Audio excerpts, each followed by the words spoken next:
Interditado em dezembro de 2010 e demolido em junho de 2011, o antigo Centro Educacional São Lucas está longe de voltar a funcionar.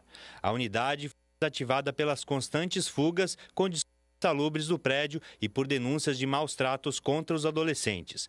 O centro abrigava 86 jovens infratores, a maioria com idade entre 15 e 17 anos. Nós todos sabíamos que era um complexo prisional. Isso é um Carandiru. O Carandiru caiu. Isso tinha que cair também. Nunca mais ninguém vai usar essa masmorra por horror. O terreno às margens da BR-101, no bairro Areias, em São José, deve receber o novo Centro de Atendimento Socioeducativo da Grande Florianópolis. Ao todo, estão previstos 8.400 metros quadrados de área construída, contemplando desde as áreas administrativas até os alojamentos, salas de aula e áreas de convivência. Durante o começo da demolição do complexo, o governo do estado anunciou que em 2 meses as obras iriam começar. Aqui nós vamos construir um centro de recuperação, literalmente, profissionalizante, entende? Com ensino a longa distância, né? Com palestras, com psicólogos, com trabalhos manuais e não distração. Então, eu tenho certeza que nós vamos escrever uma nova página. E aí não pode ser uma prisão, evidentemente, ela tem que ser realmente um espaço onde se ofereçam e se criam as oportunidades da qualificação da mão de obra, na formação de princípios e valores, na reinserção saudável na sociedade. E esse prédio antigo não permitia isso. E o novo conceito, com certeza, a sua base essencial é essa. Mas o terreno ainda está vazio e os trâmites burocráticos, como o processo licitatório, emperram a situação. Mesmo sendo um projeto emergencial, a licitação é necessária e a Secretaria de Justiça e Cidadania ainda não divulgou nenhum prazo para o lançamento do edital e muito menos para o início das obras. Enquanto isso, fica a pergunta que permanece sem resposta: como recuperar os menores infratores em Santa Catarina? Olá, exatamente para responder esta pergunta, como recuperar o menor infrator em Santa Catarina, que a gente traz o tema ao Parlamento Debate desta semana, que você passa a acompanhar a partir de agora pela TVAL e também pela Rádio AL Online. Nós convidamos para debater esse assunto, para estar aqui conosco nesse debate, o deputado Sargento Soares, ele que é do PDT, membro da Comissão de Segurança aqui do Parlamento Catarinense. Também outro membro da Comissão de Segurança, o deputado Maurício Kudlar, ele que é do PSD, uma experiência também bastante grande, há mais de 30 anos na área da segurança pública em Santa Catarina. Também conosco, Bernadette Santana, ela é diretora do Departamento de Administração Socioeducativa, que é ligado à Secretaria de Justiça e Cidadania. E ainda conosco a doutora Juliana Gomes, ela que é delegada da Delegacia de Proteção à Criança, ao Adolescente e também à Mulher. Muito obrigada a todos pela presença. Eu começo exatamente conversando com a Bernadette, já que ficou essa pergunta no ar a partir da demolição do Centro Educacional São Lucas. E agora, pelo menos aqui nesta região que nós estamos falando, na capital do estado, e também em relação às demais regiões de Santa Catarina, como vem sendo tratada essa questão do menor infrator? Bom, primeiro meu cumprimento a todos e dizer o seguinte: desde esse momento da interdição do centro educacional, que era uma questão histórica, há muito denunciada por técnicos institucionais e que historicamente não tinha sido dado ouvidos, e que efetivamente se conseguiu um juiz, uma juíza fundamentalmente em São José, que o escutou e que foi atrás e que verificou a situação lamentável que era aquela unidade. E só sabe disso quem viveu essa unidade, eu posso dizer, porque vivi nessa unidade também. Então, desde lá, se instaurou um processo para a construção. Isso nós todos sabemos da burocracia que é o Estado mesmo. É uma unidade que vai ser construída com parceria com a SDH. Nós deflagramos o processo de construção junto com a SDH, elaborado o projeto. Nesse momento estamos com o projeto aprovado. A SDH está vindo agora no mês de março, precisamente 15 e 16, em Florianópolis, exatamente para estar trazendo a devolutiva do projeto. E aí sim a gente poder iniciar o processo de construção. A SDH é ligada aos direitos humanos do governo federal. Secretaria de Direitos Humanos, porque é uma obra extremamente cara e ela tem a parceria do governo federal também na sua construção. Doutora Juliana, e o dia a dia nas delegacias sem um centro como o São Lucas? Como é que tem sido e o que a senhora tem de informações também para a gente do que acontece nas demais regiões do estado? A delegacia, com essa falta, acaba ficando sobrecarregada. A gente possui uma cela e a finalidade dessa cela era que o adolescente permanecesse lá apenas por algumas horas, até a lavratura do procedimento e posterior apresentação ao Ministério Público. Como não existe um centro de triagem do adolescente infrator, ele acaba ficando lá até 5 dias à espera de uma vaga em qualquer lugar do estado. E a gente também que faz o translado do adolescente. A gente não possui agentes de segurança e nem recursos e nem estrutura para fazer esse atendimento, mas é a delegacia que acaba fazendo. Hoje no estado são 23 delegacias especializadas. E para mais de 200 municípios, né, é um número ainda muito reduzido. Deputado Sargento Soares, obrigada também pela presença. Como é que o senhor vê essa questão em Santa Catarina? A gente tem tido a oportunidade de falar algumas vezes nesse assunto. E eu acho que tem se tratado essa questão de forma equivocada nos últimos anos ou historicamente no estado de Santa Catarina. E a própria demolição, que o próprio governador disse que era uma necessidade, eu creio que uma boa reforma podia suprir a demanda. Vou entrar talvez pela parte mais polêmica da fala e pode interpretar que eu estou defendendo uma posição dura, né, demais. São menores, mas perderam a liberdade nessa condição ali. Eu acho que é uma irresponsabilidade do Estado, primeiro, não ter o estabelecimento. Depois, ter um estabelecimento que não dê conta da demanda. Depois, ter um estabelecimento que não apresente as condições físicas e pedagógicas para efetivamente fazer o trabalho que é necessário. Agora, se tirou a liberdade, se o Estado decidiu que aquele adolescente perdeu a liberdade por aquele determinado período, precisa também ser uma política, precisa ser entendido pela sociedade e por todos que falam disso. Não só que estão trabalhando com essa questão, mas que falam disso. Tem medida de força que é necessária. Todo ser humano que perde a liberdade, né, precisa de medida de força para fazer isso. Ele não entrou lá para dentro, nem na delegacia, porque foi convidado pela delegada. E ele não vai lá permanecer porque está com vontade de permanecer. São medidas de força e, portanto, é preciso uma estrutura física que permita isso. Okay. Permita a medida de força sem a necessidade da violência. Porque quando não tem estabelecimento adequado, acaba acontecendo de precisar a violência porque vai extrapolar aquela condição, vai extrapolar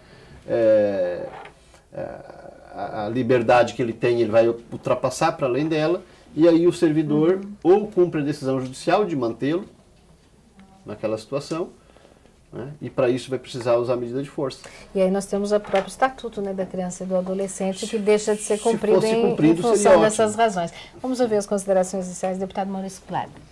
Bem, eu vejo que a demolição, ela poderia ser um ato temerário, vamos dizer, e talvez provocar uma solução mais rápida. Pode ser encarado das duas maneiras. Porque demolindo tem que resolver. O problema que nós sempre verificamos, e eu nesses 30 anos de atividade policial, é que quem tem a guarda não sente o problema que a delegacia sente, que é do dia a dia, da prisão, de não saber o que o menor quer, porque muitas vezes simplesmente diziam, não, nós não temos vaga e não queremos receber. Como se o problema de ter a guarda do menor não fosse do sistema. Então, se o ambiente não era o adequado, é que quando nós falamos em menor infrator, menor o que vem a ideia? Um filho, um sobrinho, uma criança. Não são esses menores que estão dando problema para a delegacia. São marginais, são pessoas que mataram. Agora há poucos dias nós vimos um menor desse que matou um policial educado, respeitador. Um desses menores matou aquele policial. Então, quando nós falamos de menor infrator, nós não estamos falando de criança. Criança precisa um tratamento diferenciado, mas são elementos de alta periculosidade e que o Estado tem que ter um local para guardar. Se o local não é adequado, é melhor o local não ser adequado do que ele solto na rua. É o grande problema que nós enfrentamos, tanto nos presídios quanto na questão do menor. Então tem que se agir rápido, se dar condições para que a polícia possa fazer a sua atividade e que tenha onde deixar esses menores, ou sei lá qual é a definição que seria. Mas não são crianças, não são adolescentes, são marginais, são bandidos de alta periculosidade. Bernadette, em cima de toda essa burocracia que se destacou tanto na reportagem do colega Gutierrez Baron, como você mesmo nas suas considerações iniciais, essa burocracia que existe, que está emperrando o processo, o que a gente pode dizer para a sociedade catarinense em relação aqui à região de Florianópolis? Já está, vamos dizer, saindo do papel a construção de um novo centro? Primeiro dizer que tem um dado que está equivocado na reportagem, não eram 86 adolescentes. Tá. É o centro educacional, e nós estamos falando aqui apenas da Grande Florianópolis. O sistema socioeducativo é composto de 27 unidades no estado de Santa Catarina.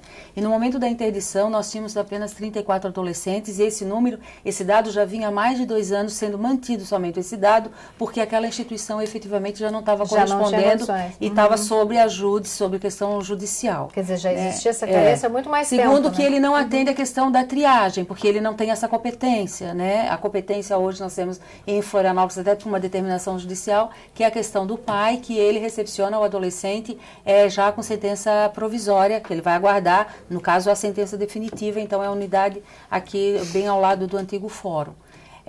E nessa questão, hoje, assim, o que a gente pode dizer para a sociedade concretamente? Que efetivamente, primeiro a gente precisa saber de que esse sistema teve um abandono histórico, que a gente sabe, e eu estou achando extremamente importante ter esse momento aqui, e envolvendo os parlamentares, porque nós, como técnicos, fizemos muitas denúncias e nós nunca tivemos voz e nem vez para situações alarmantes que já vinham denunciando situações muito gravosas. Então, acho que esse momento é excepcional, assim, no sentido de dar a oportunidade para a gente poder esclarecer quem vivencia o sistema, né? Que eu acho que é uma coisa também importante. E a sociedade ela não pode ficar com a sensação de segurança. Até porque a questão do adolescente também não é para ser tratado somente pelo viés da segurança. Tem um contexto social, político, econômico por trás dessa situação que precisa ser considerado. Mas eu me obrigo a te perguntar se existe essa relação e como está essa relação de aumento de criminalidade com aumento da participação de jovens e adolescentes. Isso é um fato, é um dado. Nós estamos fechando agora um relatório, inclusive, para ser encaminhado para a Secretaria Nacional de Direitos, e a gente já pode identificar, né, que mudou o perfil, né, do adolescente autor de ato infracional. Antes, todos nós tínhamos o discurso pronto. Eram meninos de camadas populares, que a família tinha dificuldade financeira, mas hoje nós já temos meninos também de classe média, né, que cometem ato infracional. Os meninos eram analfabetos, hoje os meninos estão com o ensino fundamental, entre a 5ª série, a idade aumentou. E antes nós tínhamos meninas também, né? As meninas ainda não é um número expressivo. Nós temos meninas envolvidas sim com ato infracional, mas ela ainda não é um número tão expressivo quanto a questão dos meninos. Santa Catarina, por exemplo, não está preparada para recepcionar meninas, né? Porque historicamente não foi construída uma unidade para meninas. Nós previmos agora no planejamento uma unidade para menina. Então, essa questão progressiva do envolvimento de adolescentes com a prática de ato infracional é resultado de uma sociedade excludente, de um processo conjuntural, político e econômico. Né? A sociedade, nós somos uma sociedade violenta. Não aumentou só o número de meninos, aumentou também o número de adolescentes que estão morrendo nesse país. Porque se divulga o número de meninos que vitimizam alguém, mas não se divulga o número de meninos que estão sendo vítimas de grupo de extermínios. E nesse país nós estamos matando a nossa juventude, porque o número de mortes, de homicídio de meninos está entre os 16 e os 24 anos. É um número bastante expressivo. E essa relação também está diretamente... Existe essa relação com as drogas, é claro. Existe, esse eu acho que é o desafio da humanidade nesse milênio, é a questão do combate. Nós não podemos ficar impotentes diante de uma questão internacional, que todos nós sabemos, isso tem que ficar claro. Né? Eu sempre cito um exemplo para tratar dessa questão, de uma fala, quando eu fui fazer uma fala numa comunidade aqui na Grande Florianópolis, e uma mãe depois perguntou assim para mim: a senhora acha mesmo assim que querem acabar com isso? Com a questão das drogas? Ela me fez essa pergunta. É uma pergunta extremamente, se a gente for olhar, né, essa pergunta, ela traz uma reflexão extremamente profunda. Agora, eu penso que a gente precisa pensar no universo de cada menino no seu município. É fundamental, nós estamos falando aqui de uma questão de alta complexidade. A gente precisa pensar no investimento da proteção básica, que é lá na escola, que é lá na assistência, que é lá na educação, que é lá na habitação, que é lá na agricultura. Não se pensa criança e adolescente do meio rural. O que nós estamos fazendo para esses meninos, para essas meninas? O pensar nosso é muito urbano, né? A questão de inclusão na educação não é somente uma questão de matrícula, mas é uma questão de acessamento ao conhecimento, de permanência, de conclusão. Nós precisamos pensar que a questão das drogas, o adolescente que é envolvido com a prática de ato infracional, ele tem sim associado a questão da dependência química. Nós precisamos que a saúde atenda esse menino, que negam esse menino, né? Os CAPs não atendem o adolescente autor de ato infracional, o sistema de saúde nega esse adolescente. Não vai ser na unidade de internamento que essa questão vai ser resolvida. Nós precisamos deixar de tratar o adolescente autor de ato infracional de forma midiática. Nós precisamos pensar enquanto política de Estado, não é nem de governo. Porque se nós continuarmos fragmentando esse olhar, nós não vamos chegar a lugar nenhum. Deputado Soares. Olha, tudo que a Bernadette falou é verdade. Precisa se pensar desde das políticas essenciais, né? E a questão da educação em tempo integral, pensada em tempo integral como envolvimento e não como mais uma prisão, eu acho que é um dos principais remédios, né, da prevenção dessa questão. Né? Pensar o tempo integral na escola não como uma prisão em aula em meio período e prisão no outro período. Né? Tem que pensar efetivamente como tempo integral de educação. Educação, cultura, lazer, né? Esporte. É a forma de começar a resolver isso. E todas as outras áreas, inclusive na geração de emprego, no caso do pai, na qualidade de vida, na educação que os pais têm, na integração ou na desagregação da família, tudo isso está envolvido. No entanto, nós temos um contingente importante, grande, de menores infratores, que o Estado é incapaz de fazer cumprir o ECA. Porque lhe falta estrutura. Segundo, e vou repetir e frisar nisso, segundo, não tem como tirar a liberdade de alguém sem pensar a medida de força. Portanto, um centro de internação de menores jamais vai ser uma creche. Nem poderá.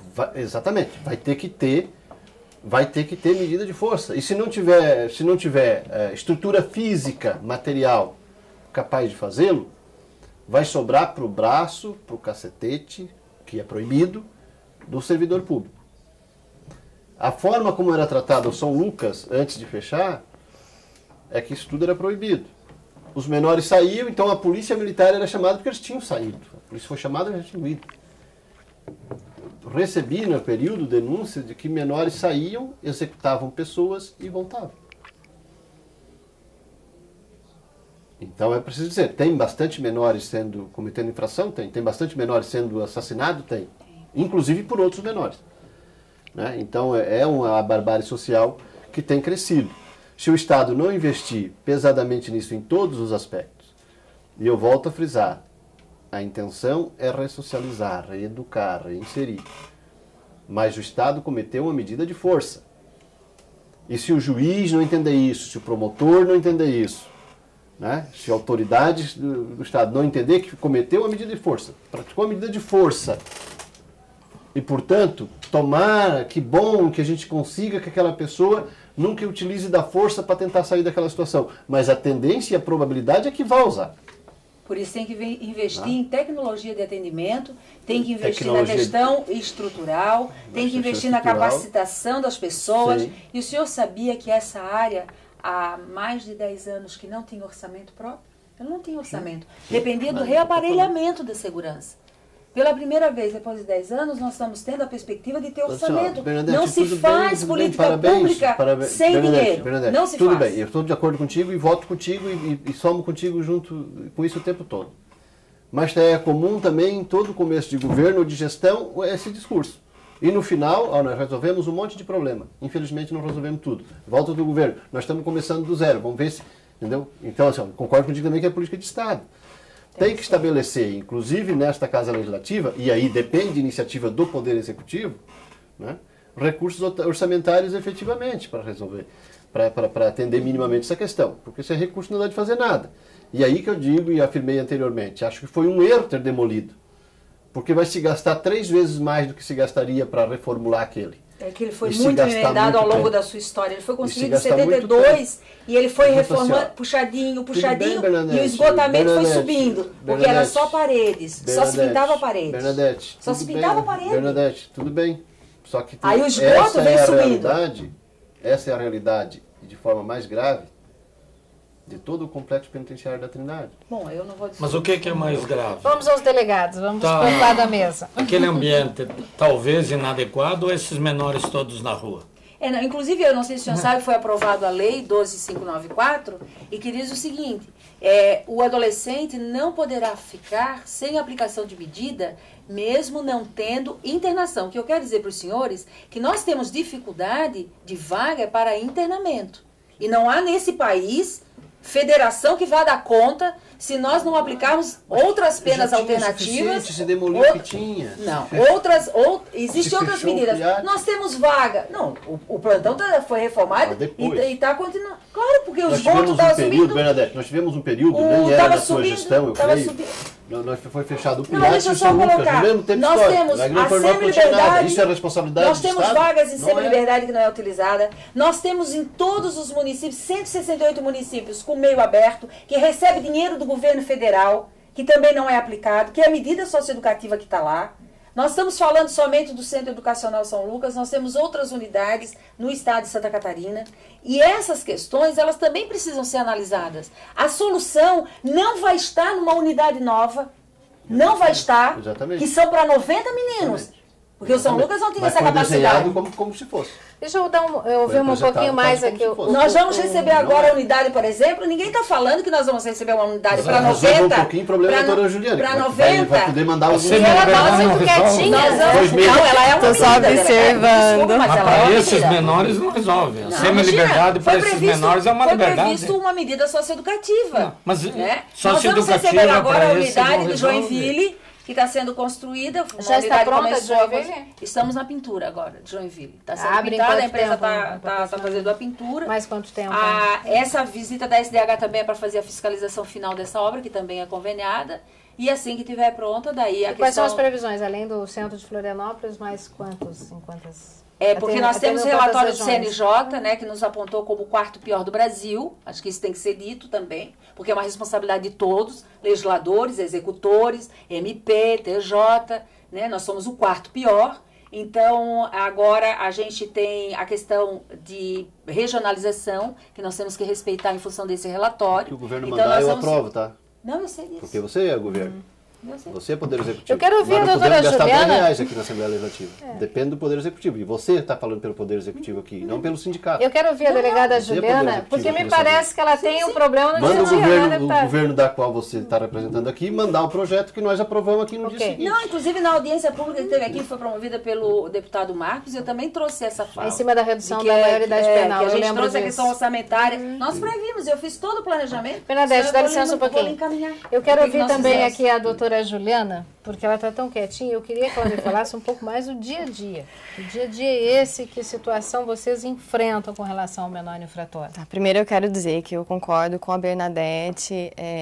Esse problema, embora as pessoas depositem todas as expectativas na área de segurança pública, não é assim, a gente cuida do efeito, mas tem que ser cuidado da causa. Tem que ver o que está proporcionando que o adolescente pratique aquele crime.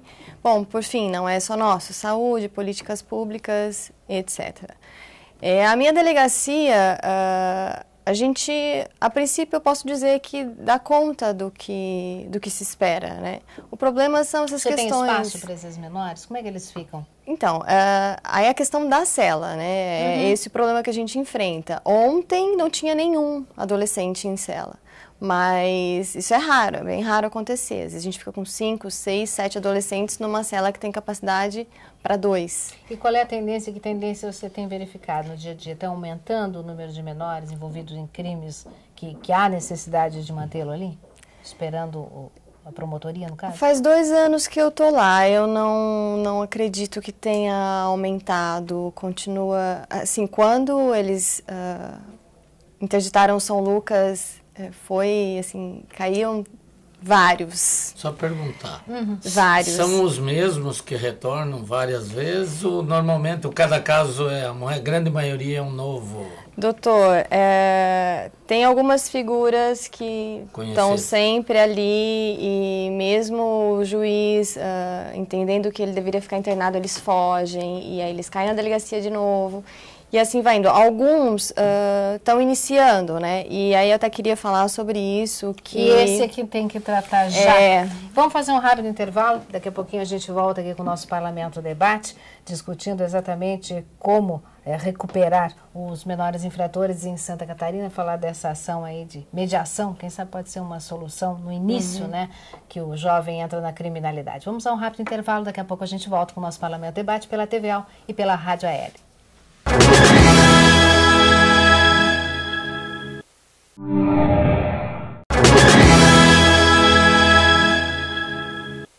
Estamos de volta com o Parlamento Debate, que esta semana discute como recuperar em Santa Catarina os menores infratores, qual a estrutura de Estado e quais as medidas realmente necessárias e o envolvimento de toda a sociedade nessa questão.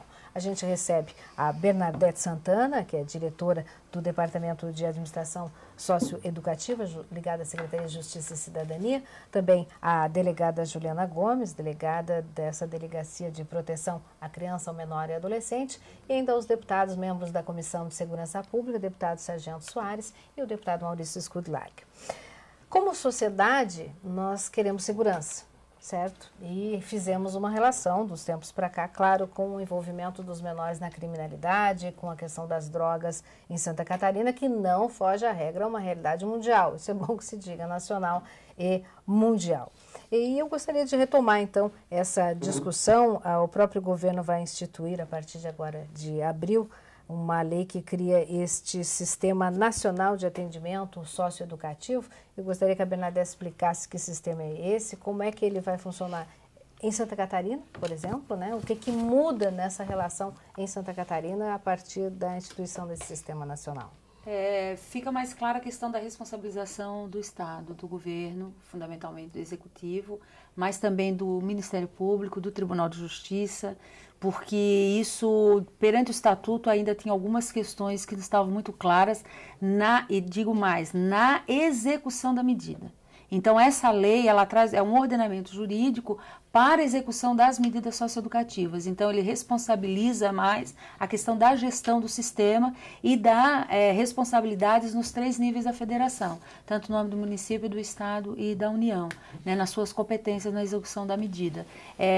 Alguns princípios ela traz, como a questão da regionalização obrigatória nos estados, com as unidades de internamento provisório, semi-liberdade e meio aberto. Santa Catarina está se dividindo em 5 grandes macro-regiões, a gente já fez esse planejamento. E também na questão da execução, trazendo a questão arquitetônica, a questão do plano estratégico de segurança, a questão da equipe mínima para trabalhar numa unidade dessa, a questão efetiva das ações que devem estar contempladas nas unidades de atendimento socioeducativo e a questão, respectivamente, o investimento que deve ter nessa área. Então, acho que ela traz, assim, um instrumento a mais para se fazer valer a lei, que o Sargento Soares colocou aí muito bem, quer dizer, se o Estatuto fosse cumprido, efetivamente nós estaríamos aí já avançando em algumas questões. O Estatuto está fazendo aí quase 22 anos e ainda nós estamos capengando. Eu acho que é importante dizer que Santa Catarina já foi referência nacional, acho que isso é sempre bom dizer, porque parece assim que nunca teve nada. E não é bem assim, eu participei inclusive dessa história, em que nós fomos para dizer para o Brasil, para a Unicef, nós somos referência. Blumenau foi um município referência há 10 anos para o Unicef, para a América Latina, em sistema socioeducativo. Nós fomos dizer para o Brasil, porque nós somos o Estado a municipalizar o atendimento socioeducativo. Acho que isso é importante, que se perdeu ao longo da história, mostrando que as questões precisam ser melhor definidas, estruturadas, que elas não se percam no tempo. Pensar que é uma ação de continuidade, ela não pode ser interrompida por questões político-partidárias também. A gente falava durante o intervalo algo interessante que eu gostaria de retomar, até para que as pessoas que estão nos acompanhando também participem dessa discussão e pensem a respeito disso. Essa questão da segurança, né? Eu tenho uma sensação de insegurança, eu quero, na verdade, segurança, né, deputado Maurício Skudlark? A Bernadette falou, e eu acho que Santa Catarina é referência em e muito, principalmente na questão da segurança pública, nós temos os menores índices do país. Nós somos referentes. Falou ali de medidas alternativas, da semi-internação. Tudo isso eu vejo que funciona. Funciona de alguma maneira, não 100% como nós queríamos, mas não por culpa desse ou daquele. Nós temos um problema mais grave no estado de Santa Catarina, que é onde manter os menores de alta periculosidade. Então, esse que é o problema. Esse que não é uma criança, que não é um coitadinho, que não adianta dizer que tem que ter uma folhagem no canto, que tem que estar pintado de branco, não sei o quê, porque no outro dia ele destrói tudo. Então, eu acho que nós temos uma referência, a visão da secretária Ada, quando ela entrou, eu via e eu, como policial e sabendo do outro lado, eu ficava preocupado, mas admirava a visão dela. Qual é a visão dela? Cuidar do menor, recuperar, ressocializar, dar oportunidade e tal. Isso é importantíssimo. Tem aquele menor que praticou um ato e ele vai ali e diz, não, eu quero cumprir, eu errei, eu preciso ir no colégio, preciso ir em tal lugar, eu vou fazer tudo o que precisa. Mas nós temos aquele que ele tem que ser mantido à força, como diz o deputado Soares, contra a sua vontade. Ele, se tiver um objeto para fazer um trabalho manual, ele vai usar esse objeto para render um agente, para sair dali, para sair, para fazer uma fuga. Por isso que a unidade precisa pensar num plano estratégico então, de segurança, uma... envolvendo a Polícia Militar, a Polícia Civil e a própria unidade. Exato, nós precisamos de uma unidade dessa, que o São Lucas, bem ou mal, segurava os menores lá. Tinha que mudar, deputado, talvez, se eu for lhe mostrar os dados da Centro Educacional, o senhor vai ver que não segurava, não. Não. Hoje não tem onde colocar. Lá tinha... Mas também lá era um pro-forma, né? Porque os meninos saíam. Mas aí que tá, então tinha que mudar a estrutura, ver o que faltava para, né? Porque se você tem um ambiente, aí você pode fazer um sistema de segurança. O senhor fala desses menores de alta periculosidade. Então eu vejo que o que nós temos que ter, o sistema prisional catarinense, eu acho que já evoluiu, novos presídios foram implantados, nós melhoramos bastante nessa área. E na área aí do atendimento menor, de menor que pratica atos de menor gravidade, também não tem problema. Nós temos um problema maior, precisamos de um local urgente. Mas se não investir nesse de menor gravidade, como o senhor diz, a tendência é ficar mais gravoso. Por isso que a doutora Juliana tem algo importante. Eu acho que nessa questão do sistema prisional efetivamente evoluiu muito mais. Eu acho que a deputada Ada, que os senhores conhecem muito mais até do que eu, a sensibilidade que ela está tendo com relação a essa situação, tanto do adolescente quanto do apenado, acho que isso é um ponto que é bastante relevante, porque as pessoas pensam que é uma questão eminentemente burocrática trabalhar com a questão do adolescente. Não é. Porque tem uma série de questões, uma série de regulações, uma série de normativas que nós precisamos, e agora com essa questão dos conselhos nacionais, porque hoje nós temos a fiscalização dentro das unidades em razão dos conselhos nacionais, tanto de justiça quanto do MP. Então nós temos os juízes, os promotores, e é fundamental que a sociedade fiscalize, que a sociedade denuncie, porque é dessa forma que nós vamos melhorar a qualidade do serviço que o Estado presta. A doutora Juliana, eu só queria que a senhora falasse, porque a gente está comentando aqui exatamente essa questão. Como evitar que este menor que cometeu um ato infracional venha a ser um desses menores que o deputado Skudlak se refere de alta periculosidade? Existe uma possibilidade que é a mediação, que nós vamos começar isso? Existem várias ideias e várias intenções, né, pensando nisso, mas o que a gente tem de imediato, seguindo até a tendência do direito, que são a aplicação das penas alternativas ao encarceramento. Por iniciativa do Dr. Paulo, psicólogo da Unisul, eles vão inovar, implantando na vara da infância a mediação, para que aqueles adolescentes que estão iniciando a vida no crime e que não tenham cometido crimes graves, com violência, grave ameaça, eles passem por esse grupo. Vão ser várias pessoas e eles vão ajudar o adolescente a refletir sobre o que fez com que ele praticasse aquele crime e quais as consequências e se vale a pena, né, para que para que a gente analise a causa, também ajude ele a refletir sobre... Seria uma contribuição nesse contexto. O que tem de mais imediato, complexo. que vai ser feita a capacitação dos meus policiais já no dia 14, para a gente começar a fazer a pauta de agendamento da Vara da Infância. Quer dizer, começa então na capital. Isso, o que tem de imediato é isso, né? Tem ideais, intenções, mas... O TJ também está entrando com ação também de mediação nessa área, dentro das próprias unidades, né? Que é uma experiência que já vem do Canadá e que está se tentando implantar aqui. O Dr. Paulo é uma pessoa, um servidor que foi público, né? Hoje está na Unisul e que teve uma vida dedicada à questão do adolescente autor de ato infracional e hoje é coordenador do curso de psicologia. Então vem contribuir muito, né, para a qualidade também do serviço. Outra coisa interessante. Mas há uma consciência de que há necessidade de um estabelecimento, pergunto lá, Secretaria de Justiça, para esses menores de... Sim, não é só da Secretaria. A lei hoje traz para nós muito claro. Precisa ter... Hoje o SINASE, ele traz inclusive o projeto arquitetônico. Não é por acaso que está demorando, é porque o projeto arquitetônico, se não tiver dentro do que está preconizado hoje, dentro da Lei 12.594, não é aprovado. Então, eles estão vendo aqui exatamente o grupo de arquitetos e engenheiros lá da própria SDH, que está junto com o governo do Estado, através da Secretaria de Justiça, conversando com o setor de engenharia, porque não pode ser as portas, desde de como chumbar uma porta, não pode ser, sabe, dobradiçazinha, tem que ser concreto armado, tem toda uma forma de se fazer, né, as normativas para a construção de uma unidade dessa, e que precisam ser acatadas. Hoje não dá para construir. Nós avançamos, a gente já pode falar para a sociedade, não, dentro de tanto tempo vamos ter esse centro já saindo do papel? Bom, eu venho dizendo assim que a gente quer desde o ano passado.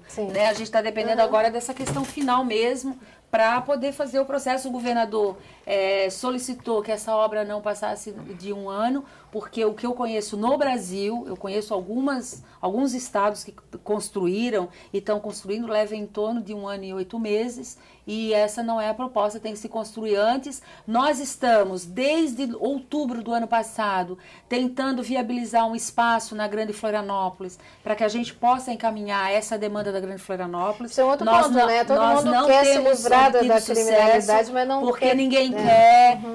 Nós já tentamos algumas situações de UPAs que foram desativadas, e para a gente poder dar uma qualificada nela para atender adolescente, a gente não tem obtido sucesso, os prefeitos não querem, as comunidades fazem mobilizações, então isso também dificulta bastante. Nós estamos com uma situação que a gente verificou no município de Biguaçu, inclusive, e está se conversando, já se teve várias reuniões com o executivo, com as pessoas, mas é sempre aquela questão de negação. Eu quero que resolva o problema, mas eu não quero que seja próximo de mim. Então no céu também São Pedro não vai querer. Então está bem complicado, mas a gente vem trabalhando desde outubro do ano passado, inclusive com a parceria assim, com o TJ, com o MP, a própria Polícia Civil, alguns representantes regionais, quando a gente tem ido, tem chamado, tem participado conosco, mas está sendo bastante dificultoso essa questão de encontrar um local, porque não pode ser uma casinha, tem que ser um local adequado, mas a gente está se propondo em dar uma reformada, dar uma característica de segurança com relação ao espaço, mas a gente está sequer conseguindo o espaço, está sendo muito difícil. Eu creio que é preciso a gente pensar o sistema prisional de forma integrada, né, para recuperar, e essa é a pergunta do programa. Educativo, né? Não, o sistema penal junto. São duas coisas, mas precisa pensar junto. Porque vai recuperar um menor infrator, ele está olhando para frente. Se nós não tivermos solução do problema do maior infrator, do criminoso, nós não vamos ter solução para o problema do menor infrator. Inclusive porque as duas coisas estão vinculadas no cotidiano, né, no mesmo dia. E se o menor infrator olhar para frente e ver a geração, né, mais velha, né, os seus ascendentes, né, inclusive vivendo muito bem como infrator, como criminoso, né, vivendo muito bem ou morrendo muito bem como herói, né, dessa área, né, nós não vamos ter solução para o menor infrator também. Esse é um aspecto da coisa que precisa ser vista. Então, naquilo que a senhora falava, no meio daquela discussão toda, né, não cumpre o Estatuto da Criança e do Adolescente e não cumpre a Lei de Execuções Penais. Eu trabalhei no sistema prisional e está claro, né, que a Lei de Execuções Penais também pro forma, né? No sistema prisional. Então, se tratar, como é adulto e a sociedade inteira sabe que é adulto, sabe que também que está ruim, então se ferra lá, é adulto, né? Se ferra lá. Aí quando é o menor, se tem a ideia de que é uma criança, né? Então não, a criança cometeu um deslize, né? Não se tem na essa prática, ideia, não estou falando que a senhora... Não, a sociedade é bastante dura com a questão do adolescente. Cometeu um deslize. E não é, porque quem tem uma decisão pela internação não cometeu um deslize. Assim, mas a sociedade não tem essa visão, um ato infracional de natureza, ele não pensa de que é natureza criança, média. Não. Né? Ele é bem duro com ela. No São Lucas não tinha nenhum lá que cometeu um ato infracional de natureza média, né, ou leve. Até porque a internação está prevista para esses casos, né? Então é uma situação, exatamente. Então a sociedade tem que tirar a ideia. A sociedade e as autoridades também. Então não é assim um jovem que, como um adolescente, cometeu um deslize. Tem ali um processo social de barbárie. Esse adolescente está submetido até a medula nesse processo. Ele entrou talvez sem pensar, sem refletir, sem querer, mas também já está se tornando um agente da proliferação e da extensão disso para outras camadas, da violência, né? Da violência para outras gerações mais novas do que ele. Nós vamos chegar aos minutos finais, deputado. Eu gostaria que você fizesse suas considerações finais. Exatamente, então. Nesse sentido, justamente por isso que eu acho que não resolve, e sou contra a redução da maioridade penal. Porque senão você vai só diminuindo a quantidade de idade que o indivíduo vai tendo para entrar nesse círculo. Se diminui para 16 anos, vai entrar com 14, com 13. Se diminuir para 14, vai entrar para 12, para 10. Né? Então, eu tenho que pensar tanto o sistema e a segurança pública, né, e o sistema prisional daí nesse aspecto, o sistema prisional mesmo, né, e o sistema de atendimento ao menor infrator. E solucionar com medidas de Estado, plenamente de acordo, que sejam permanentes, que sejam eficientes, que abranjam todos os aspectos da vida de um ser humano, todos os aspectos, né? A pessoal, a privada, a cultural, a afetiva, e também a questão da segurança pública. E acho que esse é primeiro, senão não dá de começar a fazer as outras coisas, porque a violência vai tomar conta do próprio sistema. Ok. Doutora Juliana, como recuperar, na sua opinião, para a gente encerrar o programa? Eu acredito nessas medidas de reflexão. Também existe, né, aquela questão de que o crime hoje compensa. Compensa para o adulto, compensa mais ainda para o adolescente. Teria que se mostrar que esse não é o caminho. Porque compensa, eles acham que compensa, deveriam refletir para entender que não compensa. A longo prazo, a sua liberdade, a longo prazo, ou deveria pelo menos. Isso. Bernadette. Bom, eu entendo que a solução é investimento. Eu tenho dito sistematicamente, não se faz política pública sem dinheiro, tem que ser dinheiro bom e grosso. É investir em estrutura, é investir nas pessoas que fazem o sistema, para que a gente possa qualificar um atendimento. É só dessa forma que a gente vai ter uma sociedade feita de gente, mais gente como a gente quer. Senão, a gente vai ficar fazendo de conta. E fazer de conta não é o que a sociedade quer e não é também o que a gente quer. E dizer, eu acho que cabe aqui dizer, o pão comido na solidão não mata a fome. Deputado Maurício. Bem, eu acho que aqui nós estamos entre pessoas que todos têm o mesmo objetivo. Às vezes com uma visão talvez um pouquinho diferenciada, mas o objetivo é uma sociedade melhor. Então eu concordo, tem que haver investimento nessa área. Temos que tratar a parte social, a parte de recuperação, a parte de oportunidades e também, momentaneamente, aqueles casos que têm que ser tratados com maior rigor. Bernadette disse, a sociedade quer. A sociedade quer. A sociedade quer que praticou um delito, seja maior ou seja menor, seja responsabilizado e que o Estado tenha condição de fazer essa responsabilização. Tenha um ambiente adequado para aqueles que querem se recuperar, um ambiente mais aprazível, para aqueles que querem ainda continuar agindo com violência, um ambiente mais seguro, né, para que isso possa ser aplicado. Então, o caminho é esse. As nossas leis até são boas, mas são quase todas elas inaplicáveis na sociedade que nós vivemos, muitas vezes por falta de investimento. Como a gente falou, o Estado tem investido aí no sistema prisional, nós já sentimos uma melhora, isso é natural, e temos que investir nessa questão do menor infrator também, que é importante. É o que nós queremos, como disse o deputado Soares, todos nós aqui vamos estar sempre votando pelos projetos que melhoram o sistema. Perfeito. Muito obrigada pela presença dos deputados, também da delegada Juliana, aqui da Bernadette, representando a Secretaria de Justiça e Cidadania. Como foi dito aqui, muito falta em Santa Catarina, sim, nessa área de recuperação aos menores, mas existe, pelo que se observa também, uma consciência disso e um encaminhamento para que as coisas melhorem. Ainda vai levar tempo? Parece que vai. Então, cabe a toda a sociedade também cobrar essas ações e pensar a respeito do tema, porque a gente também pode fazer alguma coisa para mudar essa realidade e termos uma sociedade melhor. Uma delas, acompanhar efetivamente as ações dos nossos representantes. Por isso que a gente tem os nossos veículos de comunicação. Fique sempre com a gente. Até o próximo Parlamento Debate na semana que vem.